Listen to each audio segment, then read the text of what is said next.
For over half a century, the Assad regime has detained, tortured and executed the people of Syria. Families lived in fear or fled, making perilous journeys across Europe. But in just 12 days, a revolution swept through this country, toppling President Bashar al Assad and ending a brutal civil war.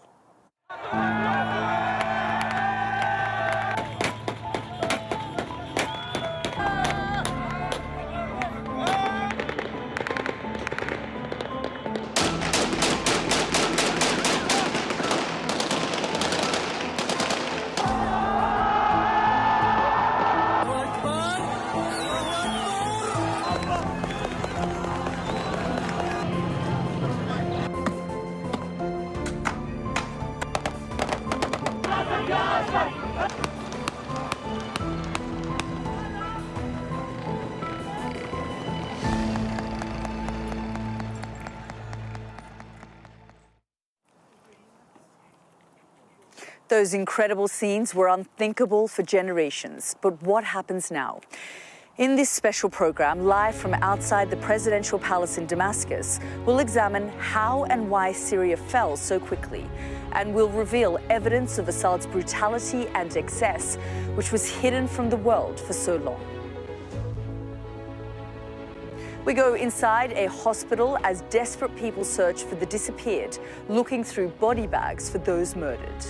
They're coming to morgues where they know people who have been tortured to death. Their bodies have been found here and identified.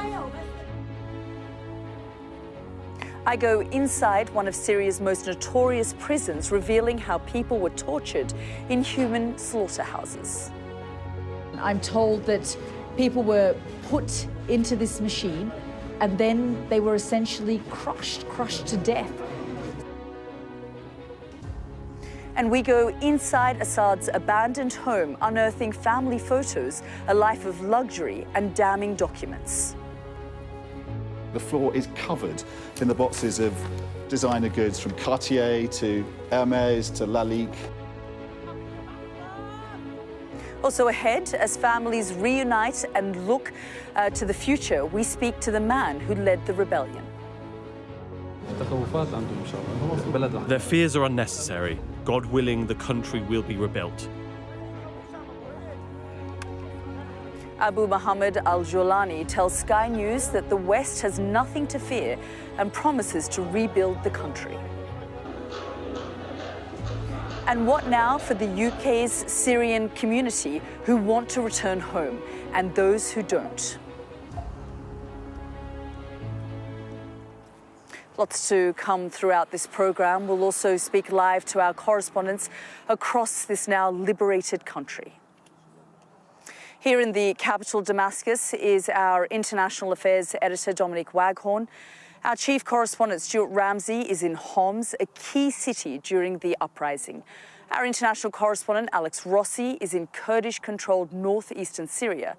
And on the border with Israel at the Golan Heights is our Middle East correspondent, Bunakall.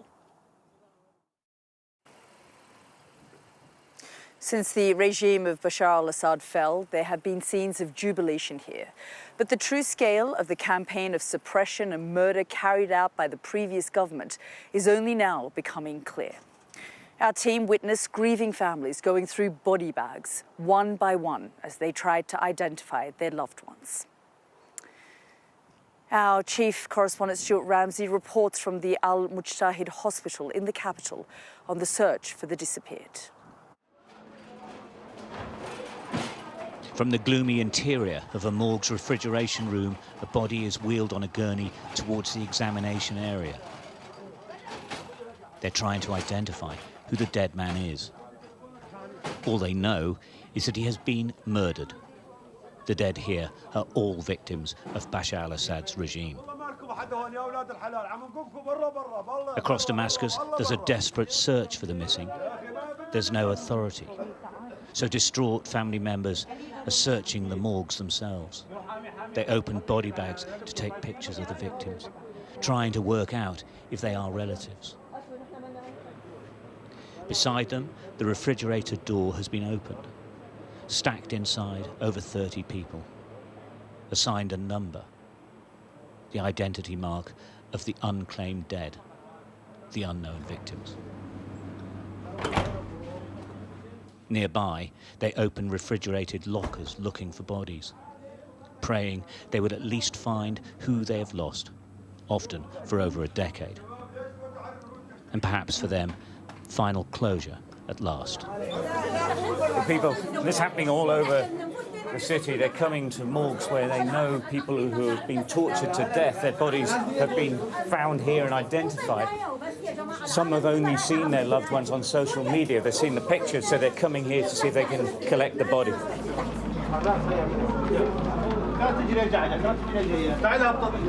When the bodies are identified, the families can take them away. The dead sometimes placed on the knees of family waiting in their car. It is absolutely chaotic. The people are desperate for news, any news. People struggle to get inside to catch a glimpse of the dead. It is, simply put, desperate stuff. We began our work last night. From the moment the bodies arrived at the hospital, they were identified, numbered, and photographed for initial identification. These are specialists at identifying bodies. They're trying to work in the midst of this mayhem. Well, this is going to be a painstaking process. They're actually from the health ministry, the old regime health ministry. They say they are the health ministry and this is their job now, is to identify people. Now, these people have all been killed in prison. This is a process of trying to find out their identities and link them with the family. For some, the news they had dreaded hearing. The extended family of Mazin Hamada gathering in grief. Mazin was a prominent, even famous anti-regime activist, who they said had escaped to Germany, but was persuaded to return by the Syrian government with an amnesty. But he was arrested, and as they've just been told, he was murdered in captivity. So you're saying is that this was a conspiracy to bring him back and to kill him? A gang brought him here. They said they wouldn't do him any harm. It was all lies. They handed him over to the regime. With so many dead, so many missing, trying to find and identify everyone is going to be a Herculean task. For the families, it's become a full-on preoccupation. So you've not seen him for 12 years now? أبداً, no, never. 12 years ولا سمعنا صوته على التليفون. No telephone, no. And you're trying to find him, yeah? The detention and murder of anyone even remotely opposed to the Assad regime appears to have been conducted on an industrial scale. It's been known about for years, but this is absolute proof if it was needed. Barely a family is untouched, and it's clear the killing continued to the very end. Hurriedly rushed to a waiting car by his family, Ahmed al-Khatib, they say, was arrested 24 hours before the regime fell. He was one of the last to die. There were hundreds of thousands before him.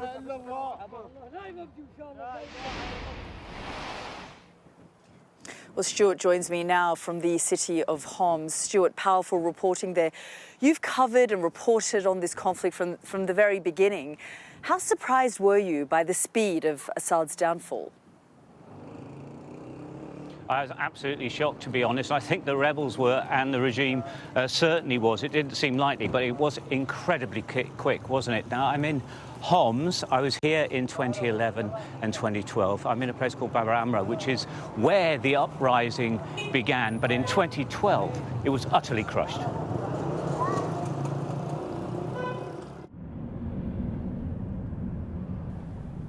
The regime's last stand, and it didn't last long, ended in Homs. The road into the city is littered with military vehicles destroyed or abandoned. A once fearsome checkpoint is empty, the city beyond it is free.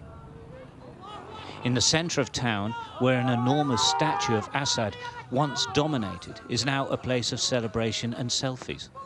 All age groups singing and dancing. The presence of the rebel army is continuous, but nobody seems to mind. The regime was powerful in Homs because it destroyed the opposition. Some of the most appalling attacks on civilians happened here. It's a place called Baba Amra, and it was the home of the uprising in Homs.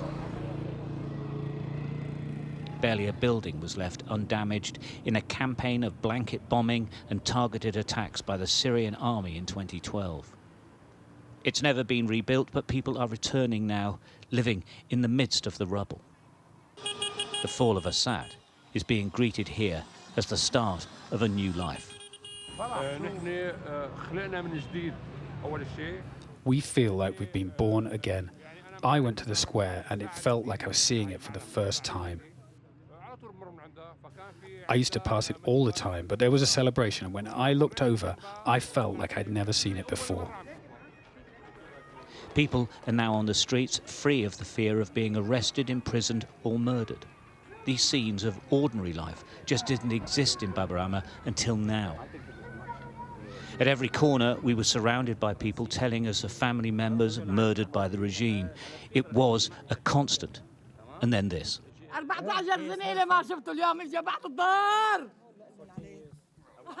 After 14 years in hiding, Ahmed Hassan Naimi, an anti-Assad activist, has just returned home.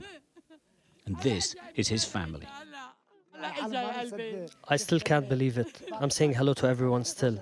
I've seen my mother for the first time in 14 years. My house is destroyed. They used to arrest and report protesters. There were spies within, and I got a notice that my name was on a list. My name was distributed to soldiers at checkpoints, so I couldn't cross checkpoints anymore.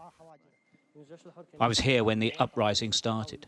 Abu Firas was one of the Free Syrian Army soldiers who protected us. They were just in their 20s then. They showed me round the streets where we took refuge, and in the buildings where they tried to hold off Assad's forces. Their task was impossible against the barrage of rockets. At that time, I deserted from the army. I was just 22 years old. So at that time, we used to see FSA soldiers, fighters, but there weren't very many of you, were there? It was quite small. There were few of us, and even our weapons were limited. There were few of us.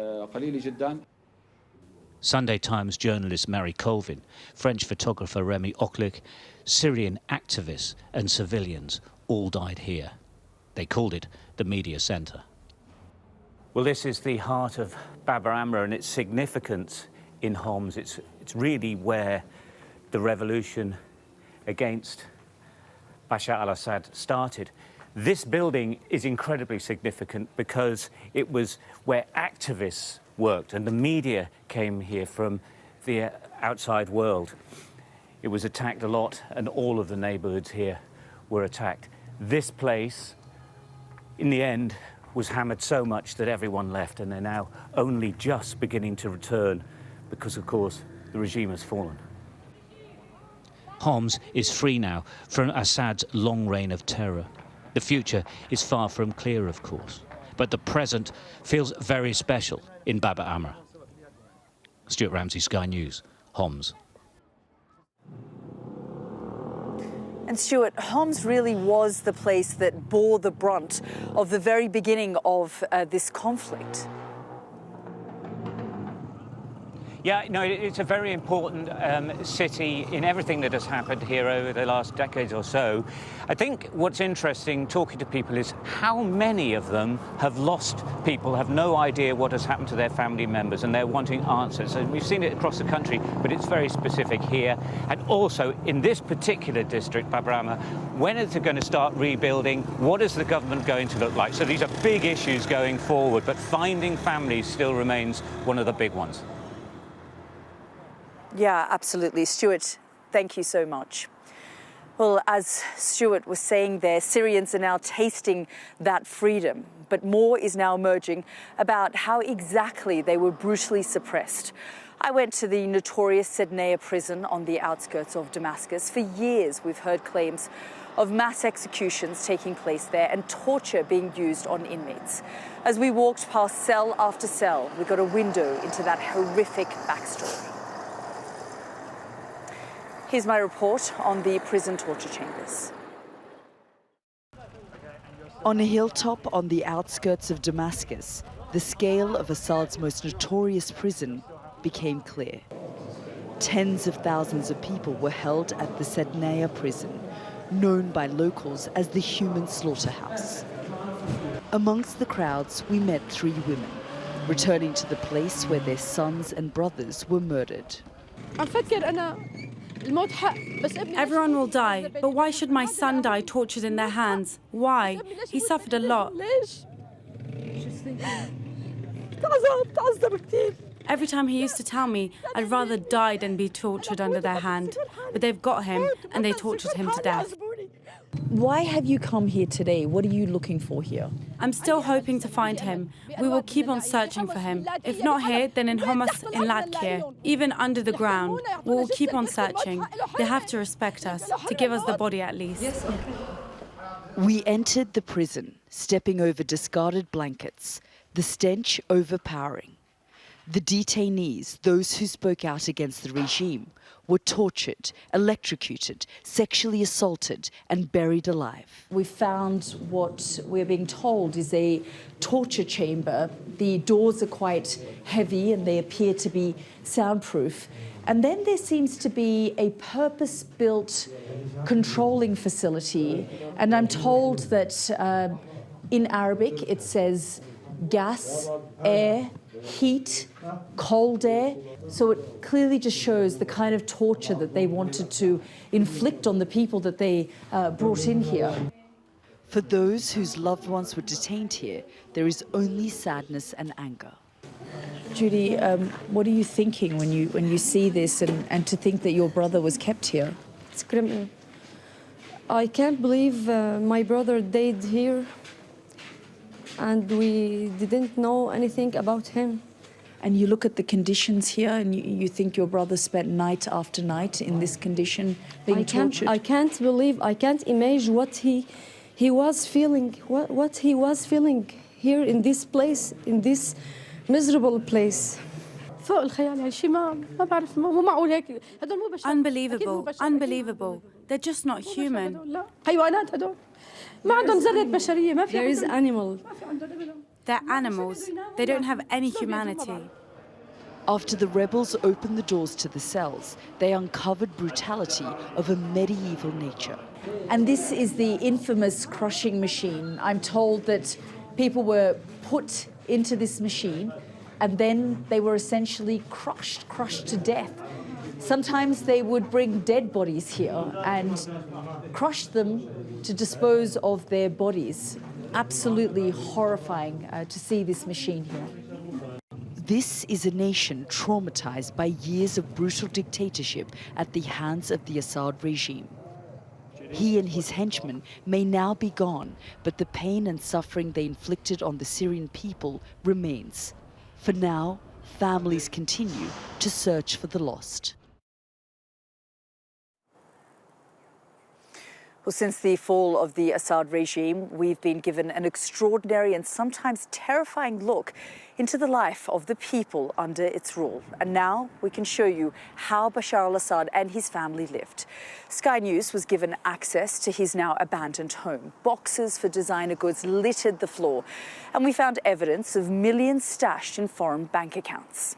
Our international affairs editor, Dominic Waghorn, saw the evidence of the Assad's life of luxury. Welcome to what the Assad family called home. They had many palaces, but this was their personal residence in Damascus. We were the first to be shown the dictator's private world here. Our rebel guide rifled through Assad family photos, startling glimpses of Syria's tall, gangly tyrant relaxing on holiday and the life he and his family led before he was wrenched from power. Looters have completely ransacked this place, but amongst the mess there are some telling details. There's the portrait of Assad there, but on the floor, family details, homework from one of the Assad children, the diary of a wimpy kid, something that the children may have made at school. Also, Assad, the husband, these are certificates of earrings he bought his wife. All the jewellery's been ripped out of their boxes, and amongst those boxes we found these. This was the Assad family home, and here are, it seems, their wedding photographs. So this is the day that Asma, the British-born woman, married Bashar al Assad, there with her family and his, the happy couple together, years before their lives would end in flight into exile in Moscow. And here, a photograph of Bashar al Assad, the young Assad, in the military, and on the back, the dictator's thumbprint. This was the personal boudoir of Syria's First Lady, where she seems to have kept some of her most treasured belongings. Gifts from her children among a sea of looted luxury. In interviews, Asma al-Assad claimed that her family lived a middle-class lifestyle. That clearly wasn't true, but the extent of the luxury this one personal storage room of hers reveals is quite astonishing. The floor is covered in the boxes of designer goods from Cartier to Hermes to Lalique, Baccarat. While her husband was orchestrating the murder of hundreds of thousands, his wife was living a life of opulence. Among the chaos, we found documents potentially hugely damning for the Assads. Financial records showing family members have millions stashed away in foreign bank accounts. Our rebel guides had no doubt the Assads have stolen much more. That's a drop in the ocean. This is the money of all the Syrian people. They've been ruling us for 55 years and just stealing from us and exploiting us.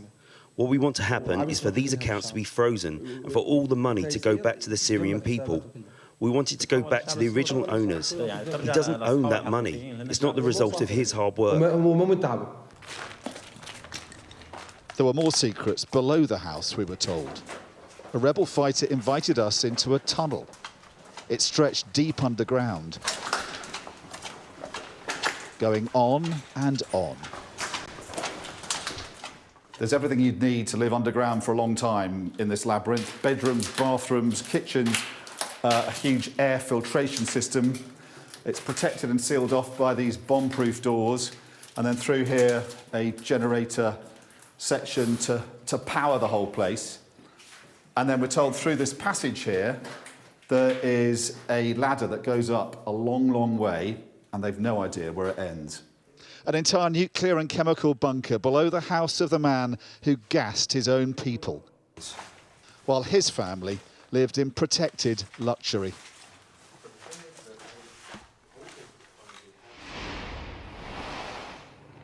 And Dominic joins us now.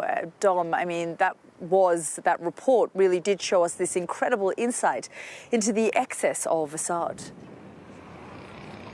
Yeah, excess in so many different ways. Yalda, I followed the Assad since 2009 when I interviewed both Bashar and his British-born First Lady, Asma. They presented themselves as a middle-class family who just wanted to modernise and reform the country before he then disappeared or retreated into this and sank into this, the barbarism of the years that followed. He really seemed to have no limit to the excess in terms of what he was prepared to do to his own people, both with conventional and chemical weapons, ending up with doing so much of that kind of damage to so much of his country. His wife, though, retreated into a kind of sequestered world of palaces and extraordinary luxury. Those diamond bracelet receipts we saw, and the bank statement showed that her family members have millions of dollars stashed abroad. There was no limit to what Bashar was prepared to do to keep her and the family in that life of luxury, including using chemical weapons. We've just come from a place called Houta, a few hours behind me, and a few miles behind me. In 2013, Bashar al-Assad dropped a chemical weapon on that area using sarin gas, killing 1,500 people. We just stood by what was a mass grave where 1,500 people were buried, shoulder to shoulder, 3 bodies deep. The people we spoke to there say that he must be brought back from Moscow, put on trial, and must be subjected to the kind of fate that the people you have seen and have reported on, and Stuart has at Sednaya prison, suffered. He needs to befall the same kind of treatment. Dom, thank you so much. Well, we saw there in Dominic's report the opulence and excess in which the Assad family lived. I'm currently on the grounds of the presidential palace. You can see it just behind me. And in the last few minutes, I actually went there and was able to get access to the inside. They wouldn't let our cameras in Because in the first couple of days after the Assad regime fell and the rebels arrived here in the city, many people arrived on the grounds of this palace, which really is a city within a city. You can see almost a highway in front of me. The road just seems to go for miles on end, and the grounds are quite large. But on the inside of the palace, it is incredibly opulent, and you can see those images of people ransacking and looting whatever they could find from within the palace. And this is really an image that the rebels and the rebel leaders say they don't want projected to the outside world. So they were very cautious of me taking my camera inside. They told us we couldn't film anything, but we could just see and observe the area. They're currently cleaning it, so they have a number of cleaners on the inside. They said there wasn't a huge amount of damage done, but a fair bit of glass and just debris on the grounds and on the inside of the actual palace. But still, a lot of chairs. There was a fountain on the inside, large chandeliers. So quite extraordinary scenes within that palace. Well, as we've already heard in this program, the Assad dynasty ruled Syria with an iron fist. Sky's Mark Stone has been examining the rise and fall of a dictator. And a warning, there will be footage of the aftermath of a chemical weapons attack coming up. Here's Mark's report on the regime's brutality.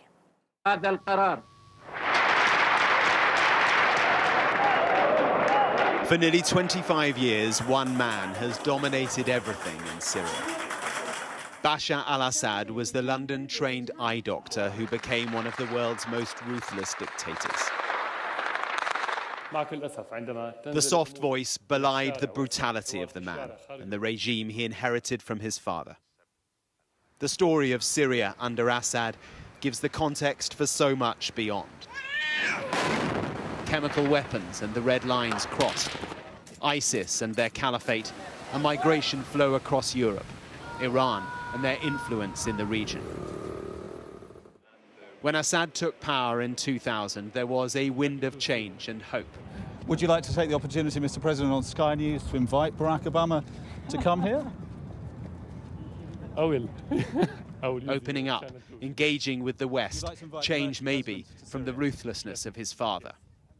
He had a different trajectory for his life, slightly surprisingly came into the position to rule, but by all accounts, he knew exactly what he was doing when he got the chance. And he simply followed.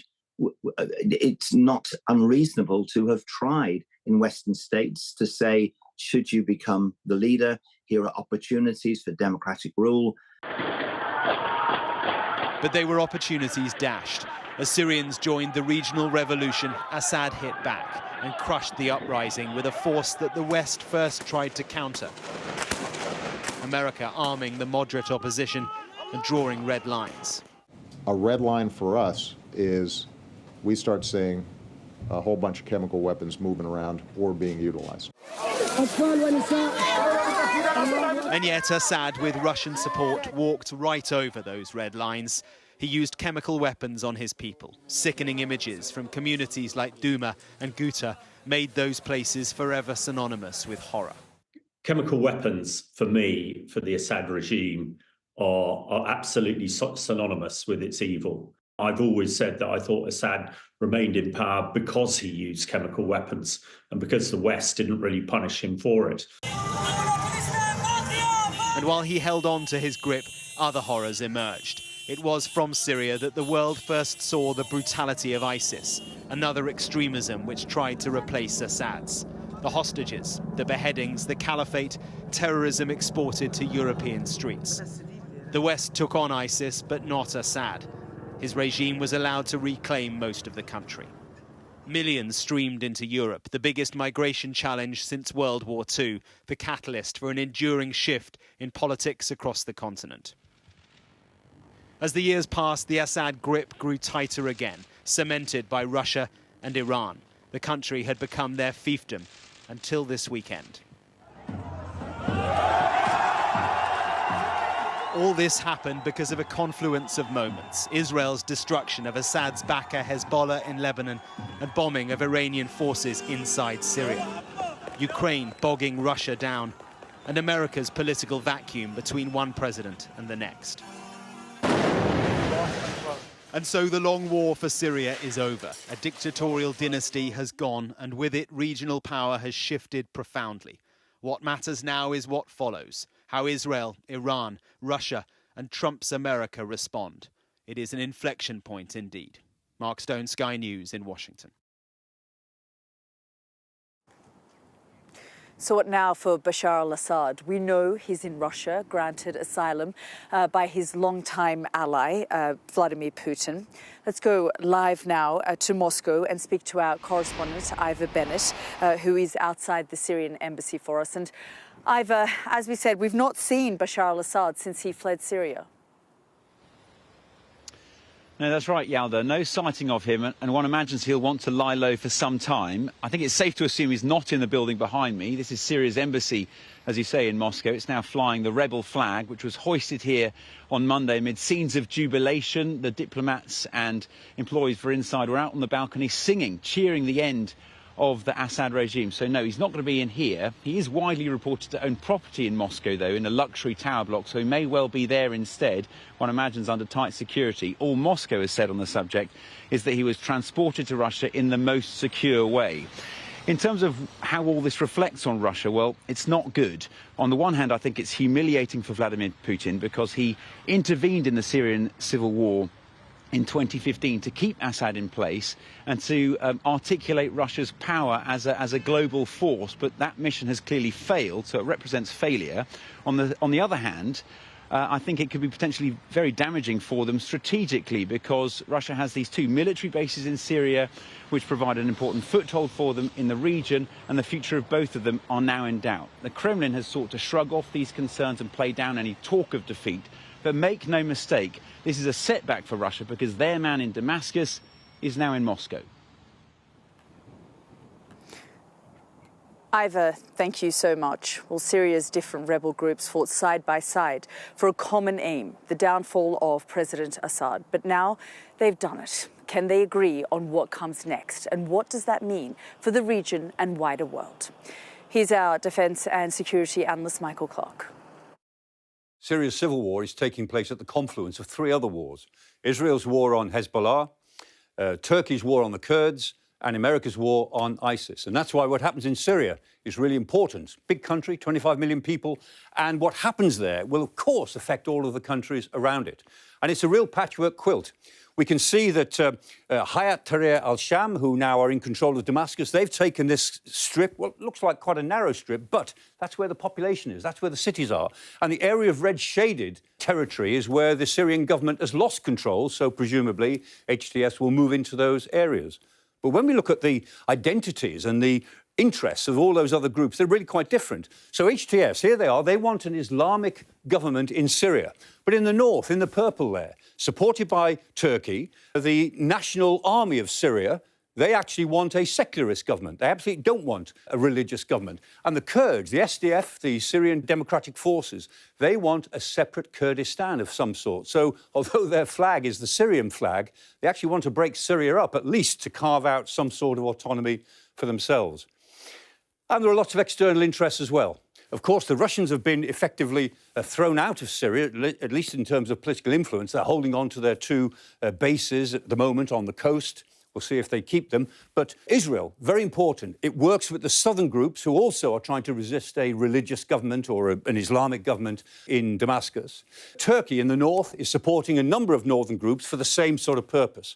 And the United States has got its own interests in holding on to this area, this de-confliction area, in which it can pursue its war against ISIL. And off the map, so big it's off the map, is Iran. The Iranians also have lost tremendous influence in Syria over this crisis, but they won't give up there, I'm sure.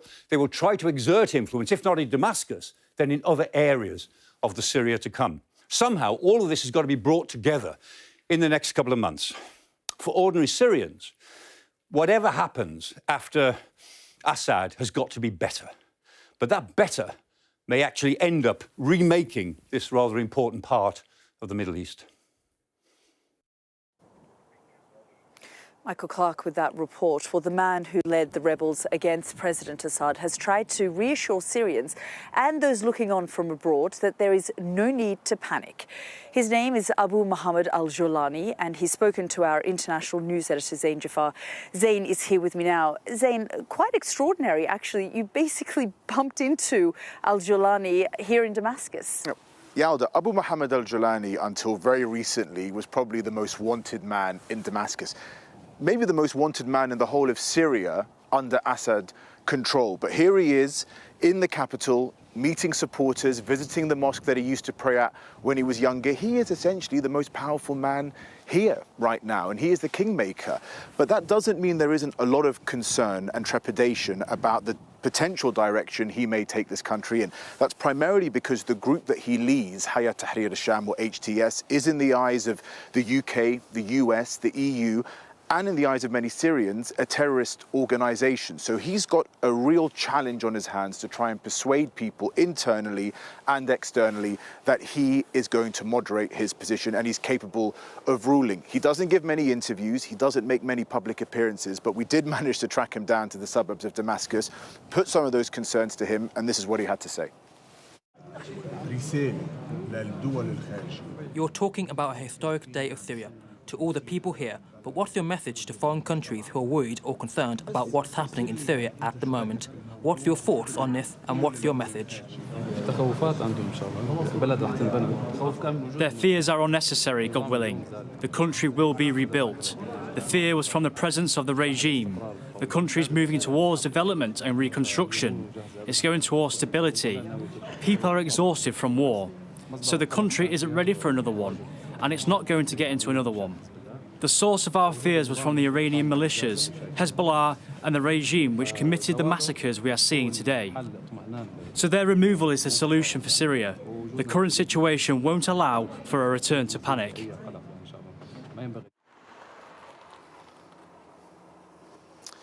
You know what was interesting was when the imam, the sheikh of that mosque, introduced him to the congregation, he didn't call him Abu Muhammad al-Jolani, he called him Ahmed al-Shara, Sheikh Ahmed al-Shara. And that's important because it's his birth name. We don't really hear that name ever being used. It's indicative, I think, Yalda, of his attempts to try and move from this former rebel fighter, former head of the Al-Qaeda affiliate here in Syria, which he cut ties with in 2016, and move into this realm of statesman and politician. It's one thing to convince the audience at your local mosque that you're capable of doing that. It's a whole other thing to convince millions of people, Kurds, Christians, Alawites and Shias, and the rest of the world, that that is the direction you're going to take. We have to wait and see whether he can do it or not. Yeah, absolutely. Extraordinary moment here in Syria and an incredible interview there. Zain, thank you so much. Well, this country remains in a very fragile state with multiple warring factions controlling different parts of Syria. In the north of the country, by the Turkish border, the Syrian Democratic Forces are in charge. They are a largely Kurdish group in an area of the country where its feared Islamic State may be seeking to capitalize on the fall of Assad. Our international correspondent, Alex Rossi, spoke to one of their top commanders and heard a warning of a looming security threat. They thought they were lost to the world. These prisoners were captured by the regime, but are now being released by Kurdish forces. As they emerge to taste freedom, they look dazed but happy. The men all claim they are innocent, but were accused of crimes by Assad security forces. Shuja al-Beker tells me the cruelty of the regime knew no bounds. They are despicable. Look at how they oppress people. They kill parents and orphan their children. Each prison has 2,000 people, and they have executed many people too. The old order here has unravelled with dizzying speed. It was a day they did not think would come, but when it did, the jubilation across Syrian Kurdistan was unstoppable. The streets of towns and cities filled with the sound of gunfire as pictures of the fallen leader were trampled and destroyed. And statues erected to the Assad dynasty have been pulled down everywhere in a riot of celebration. People posing to savour this moment. What becomes of Syria is now up for grabs, and regional powers are trying to shape the future in their own interests. And this is what that looks like on the road to Hasaka. This weapons convoy destroyed by Turkish warplanes. Scorched ammunition is strewn all around. The trucks were hit by airstrikes late at night as they left a regime base. Secondary explosions lit up the sky as ordnance streaked across the horizon. Ankara views armed Kurds close to its border as a threat. The driver of one of the vehicles only just escaped. Mohammed tells me he saw the first explosion and ran for cover. He thought he was part of a convoy transporting army rations, and says he's frightened about what Syria may become. I don't know what to say about things here. People are desperate and miserable. All the people are having trouble. I'm lost for words. And there are warnings that in the chaos of this revolution, radical groups will take advantage. Commander-in-Chief of the Syrian Democratic Forces, General Abdi Mazloum, tells me ISIS is already resurgent. ISIS is now stronger in the Syrian desert. Previously, they were in remote areas and hiding, but now they have greater freedom of movement. In the areas under our control, their activities have also increased. Just a few days ago, 3 members of the internal security forces were killed near Al-Hasaka in an ISIS operation, and we know that plans for breaking out from detention centres is always on their agenda. There is now great nervousness across the country. The revolution is not tied to a single group. Each has its own agenda. We visit an abandoned government army camp. It's now been taken over by Kurdish fighters. The soldiers here fled in a hurry before melting into the civilian population. It is strange walking around what was, until just a few days ago, a regime military base. Now, these places are slowly being secured by the different groups that have taken over the country, but you can see around here just abandoned trucks and supplies, and of course in here, ammunition. And the fear is that in the chaos and lawlessness of this revolution, it will fall into the wrong hands. In Syria, there are now so many factions jostling for position. The worry is the collapse of the Assad dynasty may not turn out to be a victory for freedom, but the start of another bloody civil war.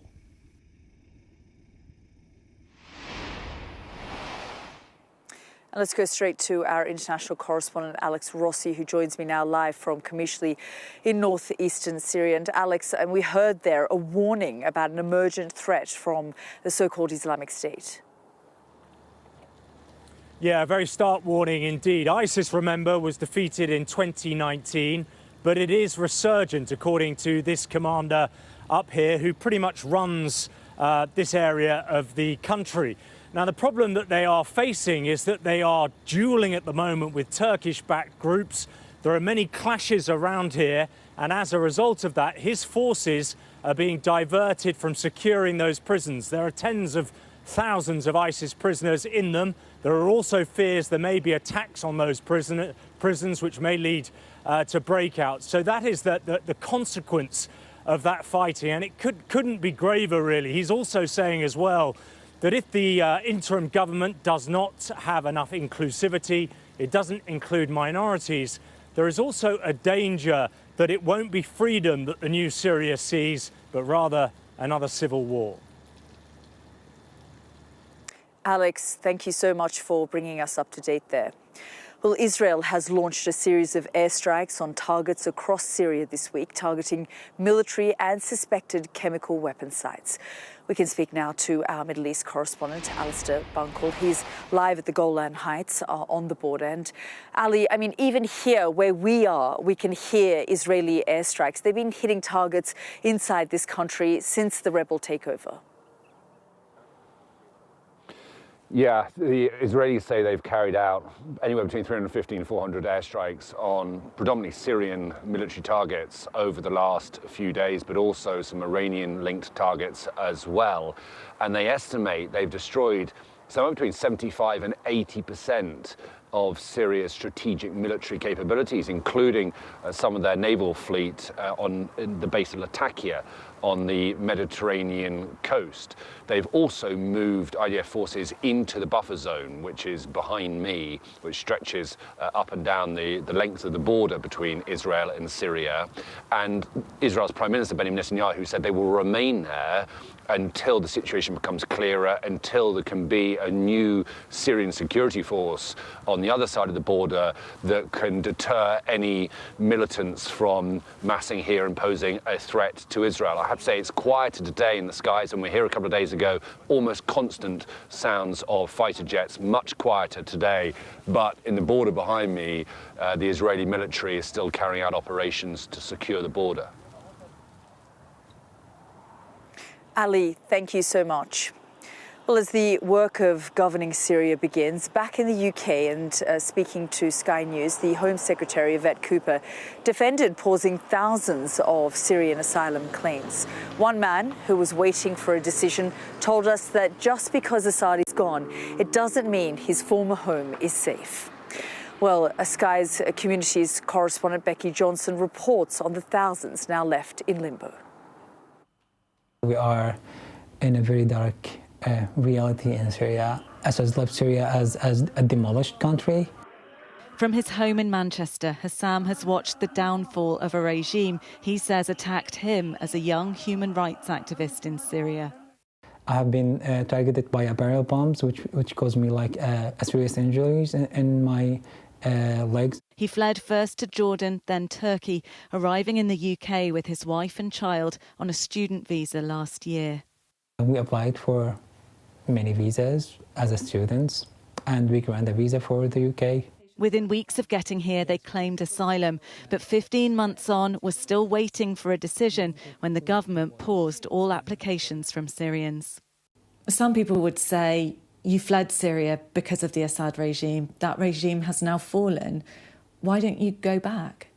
It is not ended by Bashar al Assad leaving Syria, because all the officers, all the soldiers, all the security officers that have been controlling the country, all the Ba'ath Party who was controlling the party were still, and still now, fully functioned and fully armed. I don't think that they will just turn into a peaceful angels. With his visa due to expire, his right to work and rent will end next month. And without an answer from the Home Office, he fears for his family. I don't know if I was able to look at my kid's eye and tell them that we are homeless now. The government estimates he's among around 6,500 Syrians waiting on asylum decisions, but has defended pausing claims. People were claiming asylum from the Assad regime, which is no longer there. So that's why it's right, like France and Germany, for us to suspend those asylum decisions. But we also need to closely monitor what is happening in Syria, because there's so much instability. We don't know yet how that will play out. The UK has taken in tens of thousands of Syrians since the civil war began, but their need for asylum here is now being questioned. Can you ever see a point where you would feel that you do want to return to Syria? Yes, of course. If we have a free country where I freely can express my opinion, I will do my work, or I will do my best to get back to there. But until then, with asylum applications halted, they and many others may not have the option of remaining in Britain. Becky Johnson, Sky News, Manchester. Well, this week, we've felt a real sense of hope among Syrians here for the future of their country. But this is a precarious period too. We've heard about the possibility of a resurgent Islamic State. Israeli and Turkish airstrikes still take place daily. And there's also the threat of retribution for those linked to the Assad regime. Now, these images show the tomb of Bashar al Assad's father Hafez after it was set on fire by rebels. Many whose lost loved ones were tortured and murdered want to see justice as well. A dictator has been deposed, but who will rule this country and its people? That's all from me and the team here in Damascus. Thank you so much for watching.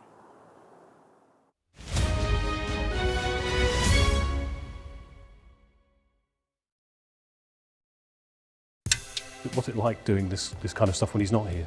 Yeah, I miss him. He just inspired me to be a better person. He's shown us what living looks like in the toughest and most difficult of circumstances.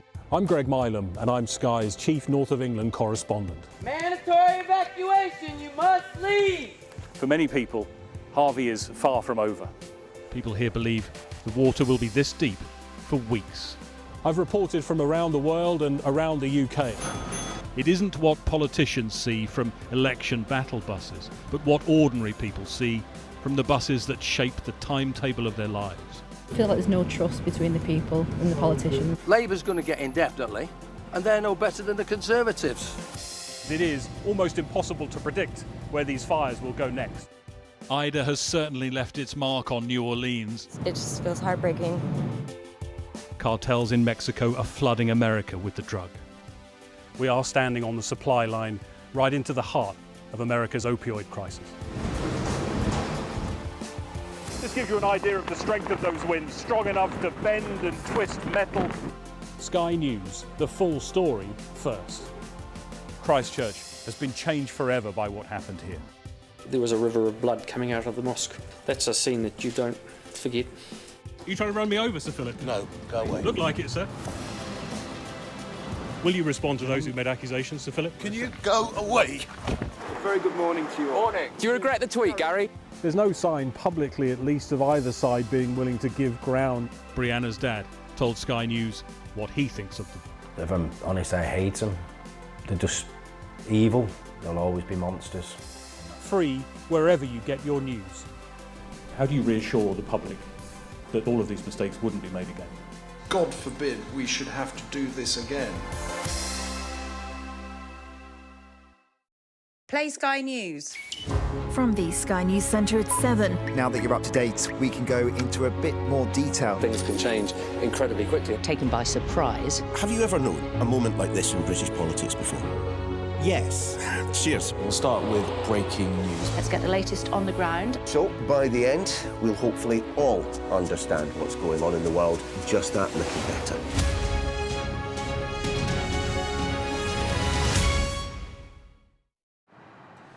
I just took a shower above the couch. You know why? Because this is the Emirates A380.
Fly Emirates, fly better.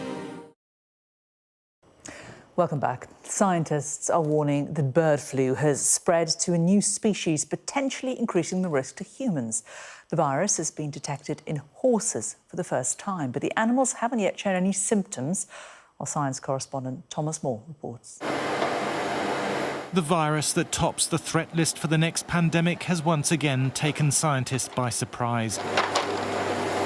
Blood samples from horses have revealed for the first time that they can be infected with bird flu without developing any symptoms. Researchers at the University of Glasgow warn it means the H5N1 virus could be spreading to horses undetected. It's very important, now that we know that these infections can happen in nature, is to monitor them, to detect them very rapidly, because horses, like many other domestic animals, live in close proximity to humans, and if this virus was to establish in horses, the probability of human infection increases. Research was carried out on horses in Mongolia, but it could be a problem anywhere there is bird flu. That means worldwide, particularly on farms where animals mix together. Horses are already known to be infected with equine flu, caused by another virus called H3N8. If an animal was infected with both viruses at the same time, there's a chance they could swap genetic material, evolve more rapidly, with unpredictable results. Authorities have already been blindsided by the sudden spread of the virus in cattle in the US. More than 700 dairy herds have been affected, along with almost 60 farm workers, so far all with mild symptoms. The virus is mutating, and the South African scientist who detected the Omicron variant in the COVID pandemic is watching with dread. The last thing that the world needs at the moment is another pathogen that evolves, that mutates, which if you keep this H5N1 circulating for a long time and across different animals and humans, you give the chance that that can happen. We have to reinvent the whole way that we deal with this pathogen of global concern, of without naming and shaming or trying to punish a country. The Glasgow scientists say we shouldn't be scared, just prepared.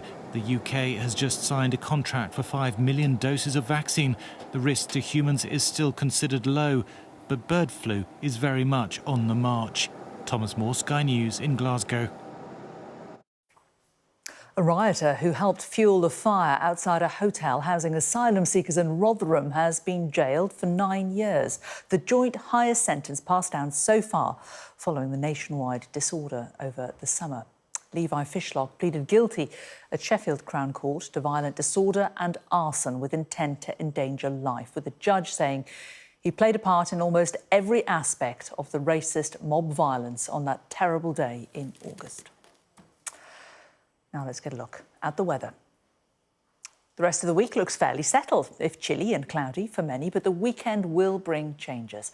Much of England, Wales and the south of Ireland will see very low cloud this afternoon with outbreaks of drizzly rain. Elsewhere, it'll still be quite cloudy, but we can expect a bit more brightness, especially across Scotland and away from any lingering fog in the glens. It'll be chilly again, freezing where any fog lingers. There'll be little change going into the evening, but drizzly rain over southwest England should clear. Low cloud and hill fog will affect many areas overnight, with patchy light rain possible. Clearer spells in the north and west. You're watching Sky News Today. Coming up, the murder of Sarah Sharif. The Prime Minister says there are questions to answer over the shocking case.